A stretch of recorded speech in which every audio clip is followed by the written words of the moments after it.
전 세계 어떤 전자상거래 이렇게 매출의 일본 같은 경우에도 급증하는 일본 택배 수요, 그래서 전자상거래가 전 세계에서 지금 증가하고 있는데요.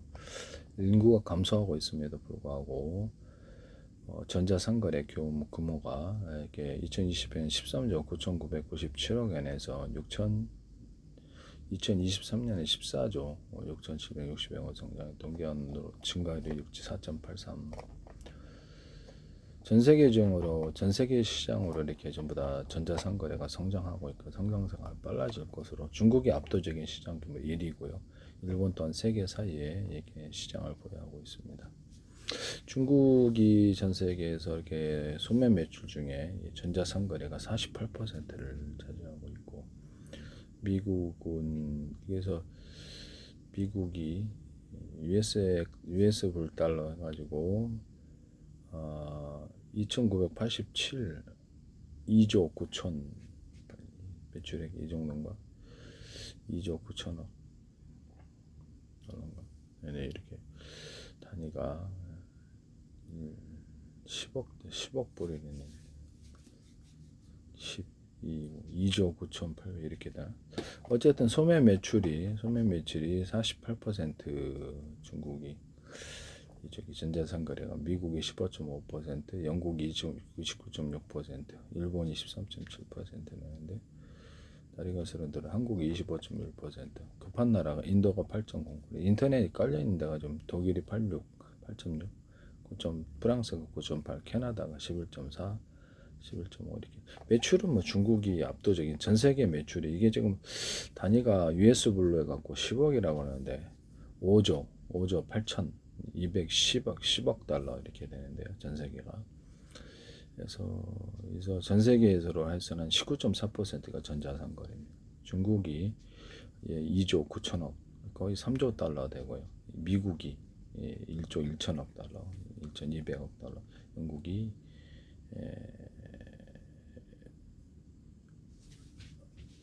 1조, 미국이 1조 1,240억 달러, 1조, 영국이 2,090억 달러 이렇게 나오고, 일본이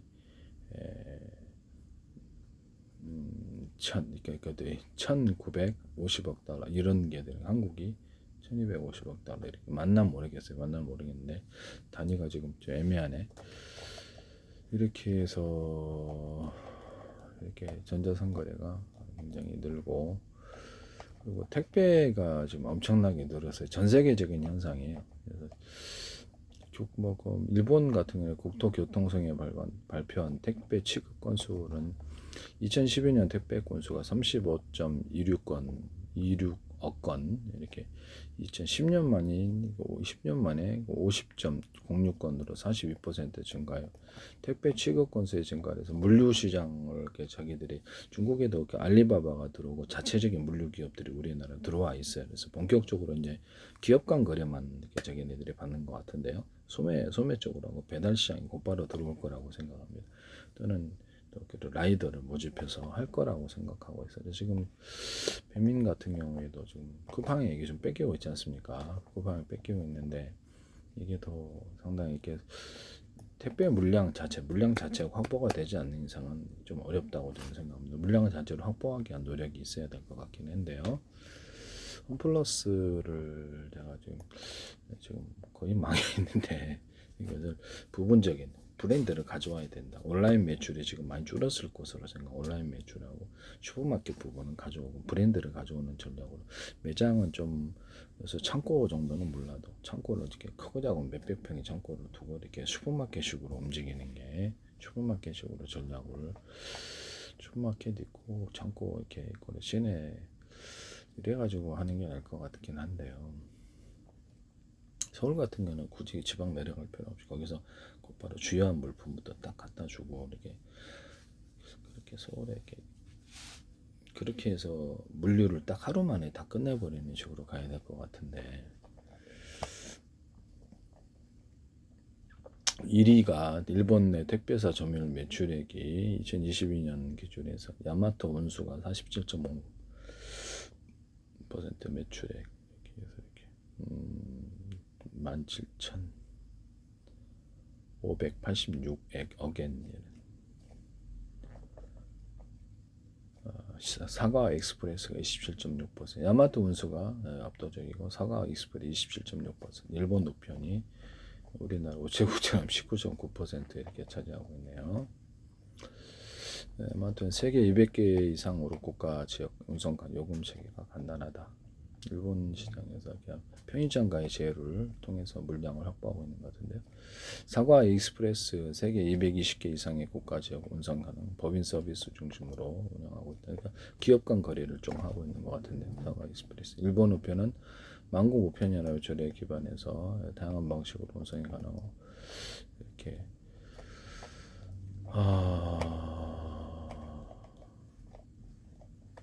택배는 개인 간 배송 서비스로 시작했다.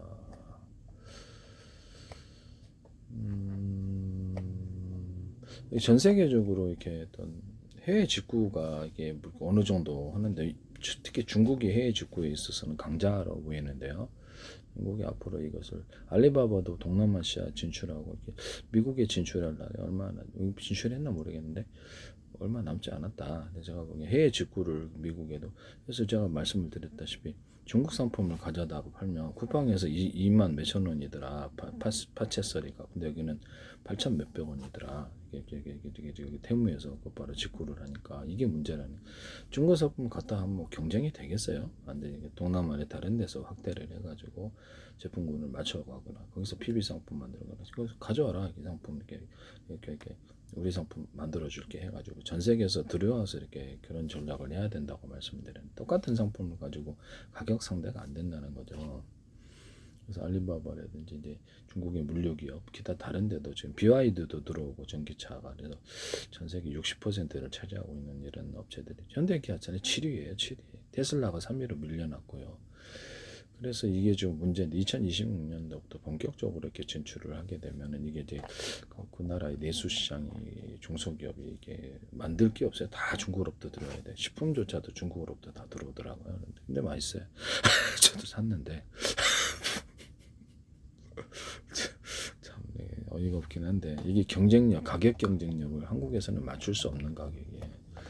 이게 참 문제다. 그래서 약간 지적재산권이라든지 보호막, 특허라든지 이렇게 보호막이 있지 않는지, 보호막이 상품이 이게 있으면은 그거를 뭐 워낙에 기존 제품은 구제품이고 구기술이고 이렇게, 이거는 신제품이고 뛰어나요. 너희들 소비자가 선호한 게 이거예요. 그럼 이 시장을 가져가야 된다는 거죠. 이런 거 외에는 해결책이 없을 것 같아요. 국가 간 무역을 막을 수는 없어요. 제가 보기에 막을 수가 없는데, 관세로 해도 미국이 중국 지금 전 세계 수출 시장에서 1위고 날이 갈수록 더 세지는 것 같아요. 현대기아차도 위태롭다고 생각합니다. 전기차 중심으로 시장이 재편되고 있어서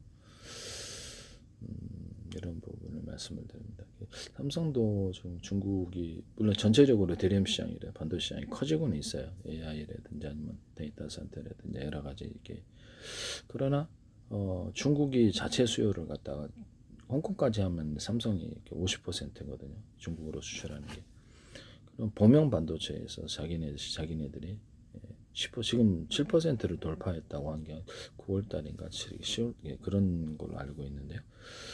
그럼 이거를 DDR4라든지 이런 정도까지 하고 DDR5도 시장을 제품을 자기네 특히 또 스마트폰에 탑재하는 걸 20%를 차지를 했어요. 그래서 이게 좀 문제가 있다. 그래서 삼성이라든지 어떤 SK가 거기서 중국 내에서 매출이 대폭적으로 감소된 것으로 알고 있습니다. 네. 그래서 향후 이게 지금 상당히 문제가 된다라고 말씀을 드리는데요. 우리나라 이렇게 내수 시장이 중국이 이제 직접적으로 직구를 통해서도 타격을 4조 원 정도 매출을 가져가고 있더라고요. 그래서 이 정도면 굉장히 우리나라 유통업체들이 고전할 거다. 그래서 우리가 한나부터까지 다 못 만드니까 해외 시장으로 슈퍼마켓 전출로 가맹점 전략으로 나가서 거기 상품을 PB 상품 이쪽으로 들어와서 똑같은 제품은 중국에서 유리할 수밖에 없어요. 중국에서 들여오면. 이렇게 해서 앞으로 지적재산권이 전 세계적으로 강화되지 않는 이상 이거를 꺾을 수 없을 거라고 저는 생각합니다. 기존의 상품은 이제 구기술이고 특히 뭐 첨단 산업에 있어서나 이렇게 주요 산업에 첨단 산업과 핵심을 그 나라의 근간을 결정 핵심 산업에서는 지적재산권에서 기존에 없는 신기술 신제품이 나와서 이것을 대체를 하고 좀 어떤 다른 나라에서 이걸 함부로 모방에 따라가면 이렇게 수입 금지가 되는 이런 식으로 시장을 전략을 하지 않으면 도저히 불가능하다 저는 생각하는데요. 네. 일본 내 택배 시장 점유율이 야마토 운수도 사업업자 한국을 주요한 시장으로 인식하고 있다. 그래서 자기네들이 물량을 배송하고 일본 제품도 이쪽으로 오게 하려고 그러는 것 같은데 중국과 이렇게 일본 양쪽에서 이런 것이 조금 분위기가 있는 것 같은데 아직은 일본은 진출하지 않았어요. 그다음 중국은 진출해 있고요. 알리바바라든지 신세계 그룹하고 이렇게 협업한다 그러던데 이게 G마켓 같은 거 이렇게 해가지고 뭐 거기에 중국 상품을 대거기에 진입하려나 뭐 때문에 그런지 모르겠는데 이런 분위기라는 것을 말씀을 드립니다.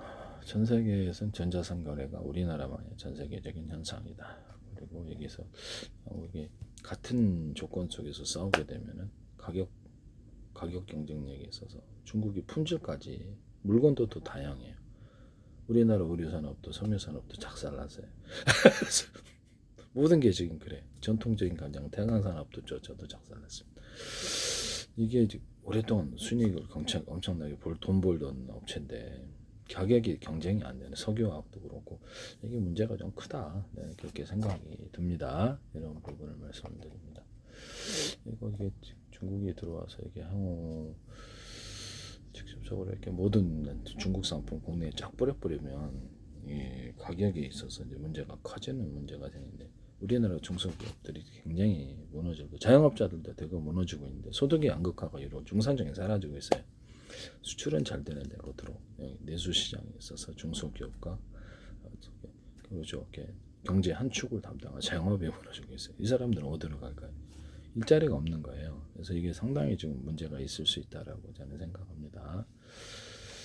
지금 저출산 고령화라 그래가지고 이렇게 젊은층 인구도 없고 그래서 이 부분이 상당히 문제가 있다. 한국의 재정도 상당히 악화될 것 같은데요. 네, 그렇습니다. 일본 기업 탑 20을 볼게요. 토요타가 2,557억 달러, 혼다 자동차가 1,242억 달러, 미쓰비시 상사 종합상사가 1,275억 달러, 그 다음에 일본 전신전화통신이 1,126억 달러, 일본 우정 주식회사 우편이 1,005억 달러, 그 다음에 이토추 종합상사가 977억 달러, 소니 전자제품이 848억 달러, 히다치 철도 시스템 헬스케어 823억 달러, 이온 유통 812억 달러 이렇게 돼 있어요.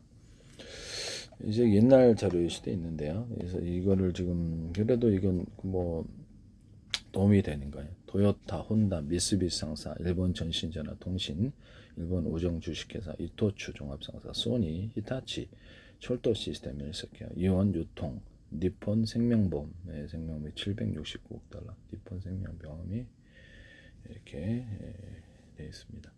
이런 정도로 대략이라도 일본이라도 이게 뉴스를 알아놓으면 도움이 되니까요. 한꺼번에 어떻게 다 다루겠어요. 저는 조금씩 일본을 알아가면 되겠습니다. 지금 일본도 이렇게 우리나라 들어올 생각을 하고 있는 것 같은데요. 전 세계 유통 경쟁이 우리나라 굉장히 심해질 것 같고 여기서 이렇게 살아남은 우리나라 기업들이 전 세계 시장에 해외에 이제 진출할 수밖에 없을 거다. 그리고 식품 기업도 해외 진출하는 데는 돈을 벌고 있어요. 특히 미국 시장 진출하는 데는 돈을 벌고 있어요. 근데 국내에 안주하고 있는 데는 다 지금 무너지고 좀 무너질 수밖에 없는 그런 상황이 있을 수도 있다. 이런 해외로 슈퍼마켓 전략으로 해서 나가지 않으면 되게 힘들다라는 거죠. 네. 그래서 저는 배달의 민족들이 플러스 물량을 좀 가져오고 해외 진출, 동반 진출하는 게 슈퍼마켓으로 대형 매장은 이게 대세가 아니에요. 제가 보기에는. 그래서 앞으로 전자상 거래가 굉장히 강해지기 때문에 물류를 얼마나 배달을 빨리 해주냐가 중요한 거예요. 똑같은 제품, 유사한 제품이라면 한국 사람도 답답해서 못 살아요. 뭐 이렇게 기침을. 배민 같은 경우도 1시간 30분 정도 모던데 30분 1시간 늦어도 1시간 30분 정도 오더라. 슈퍼마켓도 1시간이나 2시간에 오고 어쩔 때는 30분 안에도 와요. 일반 슈퍼도 그런 상황에서 지금 옥션 같은 데도 제가 할 때도 평균 3, 4일이 기본이고 일주일도 기본. 이러니까 속 터져서 주문 시킬 수가 없어요. 그게 제일 문제. G마켓도 아마 그랬으리라고 생각합니다. 다른 데는 되게 쿠팡은 딱 주문하면 바로 저녁에 딱 새벽에 갖다 주거나 이러는데, 그래서 제가 보기에는 중국 업체가 한국에 이렇게를 들어오기를 원할 때 이 배송 문제에 대해 신경 안 쓸 수가 없는 거죠. 빠른 배송을 하기 위해서는 라이다를 가져와야 되고요. 새벽 배송이나 이런 것들은 좀 견제를 해야 되는 부분입니다. 특병처럼 이런 빨리 배송하는 것을 자기네 인력이 확보가 안 되니까 중국 사람들 대거 쓰기에도 좀 문제가 있잖아요. 그래서 이 부분을 좀 어느 정도 매출이 확대될 때까지는 신세계 그룹이랑 협력을 하는 이런 상황인 것 같은데, 약간 기업 간 거래로 물류를 좀 두고 그다음에 진출을 본격적으로. 어차피 뭐 해외 직구 테무 같은 데라든지 이렇게 해외 직구가 있으니까 이렇게 품목별로 이렇게 국내 시장에 이렇게 접근해서 자기네들이 대거 이렇게 일단 진입하려고 할 것 같아. 일본도 진입할 생각이 있는 것 같은데 제가 보니까 일본도 물류 회사가 이게 들어온다는 거 보니까 관심이 있다. 아직은 이게 구체적이진 않지만 중국은 일단 물류 기업까지 다 들어왔어요. 2026년부터 한국의 내수 시장이 상당히 굉장히 격한 경랑에 몇 년간부터 해서 휩싸일 것 같아요. 진짜 이렇게 한국의 일자리가 완전히 없어지는. 수출은 사상 최초로 7천억 달러를 돌파했는데 향후 전망은 그렇게 썩 밝지는 않다. 이런 부분을 말씀을 드립니다. 삼성도 여기를 느끼고 사업을 있는 돈으로 다른 기업을 인수를 하고 전기 자동차라든지 이런 부분들에 대해서 이렇게 진출을 좀 하려고 하는 것 같은데, 기업을 인수하고 이런 거 보니까 네.